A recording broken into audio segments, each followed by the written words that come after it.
மத்திய அரசினுடைய சாதனையை பேசும்போது மாநில அரசினுடைய வேதனையான சாதனையை நம்மால் குறிப்பிடாமல் இருக்க முடியாது. இன்றைக்கு திராவிட முன்னேற்ற கழகத்தினுடைய ஆட்சி மக்கள் விரோத ஆட்சியாக தமிழகத்திலே நடந்து கொண்டிருக்கிறது. கொடுத்த வாக்குறுதியை நிறைவேற்ற தவறிய ஆட்சி இந்த ஆட்சி. மக்களை காக்க வைத்து வாக்குறுதிகளை நிறைவேற்றாமல் ஏமாற்றுகின்ற ஆட்சி இந்த ஆட்சி என்பதை நீங்கள் மறந்துவிடக் கூடாது. மேலும் கூற வேண்டும் என்றால், இந்த ஆட்சியின் கீழ் ஏழை எளிய நடுத்தர மக்களுக்கும் சாதாரண மக்களுக்கும் ஏன் அனைத்து தரப்பு மக்கள் மீதும் சுமையை ஏற்றிய அரசு இந்த அரசு. இந்த அரசு வந்த பிறகு இன்றைக்கு தமிழகத்திலே பால் விலை உயர்வு, எலக்ட்ரிசிட்டி பில்லினுடைய உயர்வு, சொத்து வரியினுடைய உயர்வு, தண்ணீர் வரியினுடைய உயர்வு, பத்திரப்பதிவினுடைய உயர்வு என்று அடுக்கிக் கொண்டே போகலாம். அப்படிப்பட்ட ஒரு கஷ்டமான சூழலை திராவிட மாடல் என்று கூறிக்கொண்டிருக்கின்றது அரசு மக்கள் மீது சுமத்தி இருக்கிறது. பெண்களுக்கு 1000 ரூபாய் கொடுக்கின்றோம் என்று கூறி அதில் பாரபட்சம் கோட்பாடுகள், அதையும் முழுமையாக கொடுக்காமல் பாதி பேருக்கு கொடுக்க வேண்டியது பாதி பேருக்கு கொடுக்காமல் இருப்பது, மீதி பேருக்கு கட்சிக்காரர்களுக்கு கொடுப்பது. இன்னும் சொல்ல போனால் திராவிட மாடலுடைய பெருமை என்னவென்றால் 1000 ரூபாயை பெண்கள் கையிலே காலையிலே கொடுப்பது, மாலையிலே அந்த வீட்டில் உள்ள ஆண்கள் பெண்களிடமிருந்து அதை பறித்துக் கொண்டு அரசு நடத்தும் டாஸ்மாக் கஜனாவிலே அதை போட்டுவிட்டு குடித்துவிட்டு கொடுத்த பணத்தை மீண்டும் அவர்களிடமே 24 மணி நேரத்திலே வாங்குவதுதான் இன்றைய திராவிட மாடல் அரசு என்பதை வாக்காளர்கள் மறந்துவிடக் கூடாது. பெரியோர்களே, தாய்மார்களே, இன்றைக்கு கல்வியிலே அரசியலை புகுத்துகின்ற அரசு திமுக அரசு என்பதை பெற்றோர்கள் மறந்துவிடக் கூடாது. நீட் தேர்விலே இன்றைக்கு தமிழக மாணவர்களை பொறுத்தவரையிலே குறிப்பாக ஏழை எளிய நடுத்தர கிராமப்புற மாணவர்கள் மற்ற மாநிலத்தில் உள்ள மாணவர்களுக்கு சவால் விடும் வகையிலே செயல்பட்டுக் கொண்டு மதிப்பெண்ணை பெற்றுக் கொண்டிருக்கிறார்கள். ஆனால் நீட் தேர்வை எல்லா வருடமும் நிறுத்தப் போகிறோம் என்று மாணவர்கள் மத்தியிலே குழப்பத்தை ஏற்படுத்துகிறது இந்த அரசு. பெற்றோருக்கு தேவையில்லாமல் ஒரு தொந்தரவை ஏற்படுத்துகிறது இந்த அரசு. எதற்கு இந்த அரசியல் கல்வியிலே என்று நாங்கள் கேட்க விரும்புகிறோம்.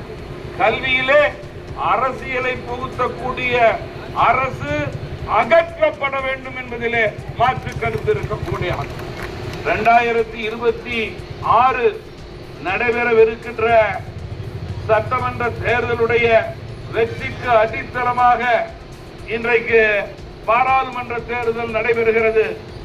தமிழகத்தினுடைய மரியாதைக்குரிய முக்கிய தலைவர்கள் எல்லாம் இந்த தேர்தலிலே போட்டியிடுகின்றார்கள் என்றால் தமிழகத்தினுடைய தலை விதியை மாற்ற வேண்டும்.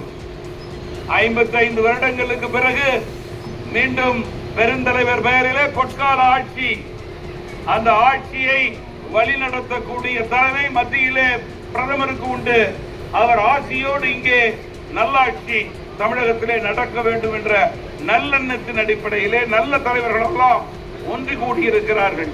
அப்படிப்பட்ட சூழலிலே இந்த தொகுதியினுடைய மரியாதைக்குரிய வாக்காளர்கள் ஒரு நல்ல சந்தர்ப்பத்தை நீங்கள் பயன்படுத்திக் கொள்ள வேண்டும்.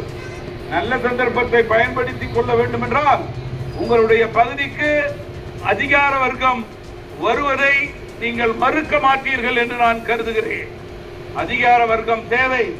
அதன் அடிப்படையிலே உங்கள் தொகுதி மட்டும் இங்கே வளராது.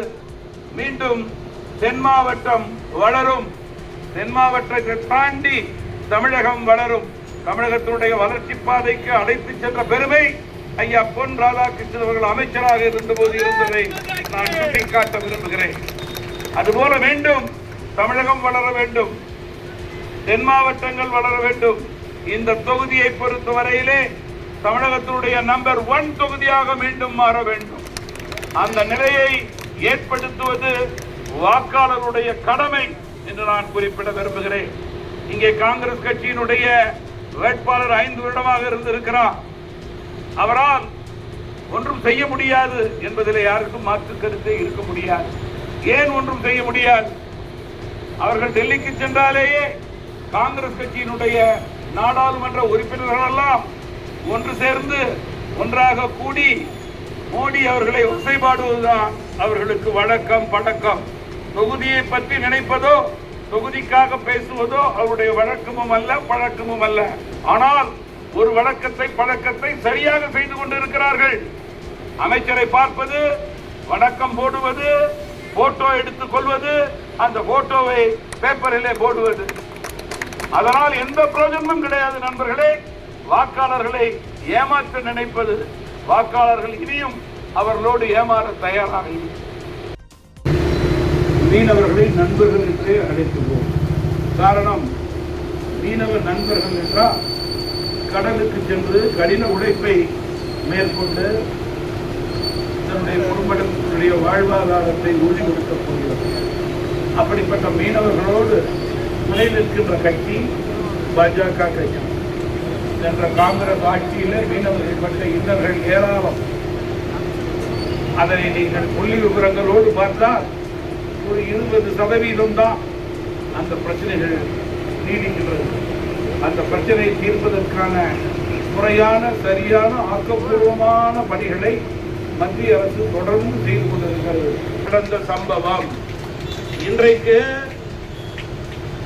உண்மை நிலை வெளிவந்து விட்டது என்று கருதி மீனவர்கள் மத்தியிலே காங்கிரஸ் கட்சியும் திமுகவும் நீதி தண்ணி வடிக்கிறார்கள்.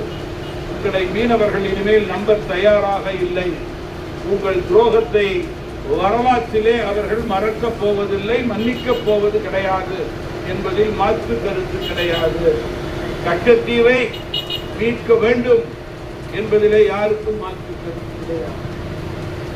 அந்த சிக்கலை போக்கக்கூடிய தலைமை பிரதமர் மோடியினுடைய தலைமை. அந்த பணியை அவர்கள் முறையே சரியே படிப்படியாக செய்வார்கள் என்பதை எங்களால் உறுதியோடு மீனவர்களிடம் சொல்ல முடியும்.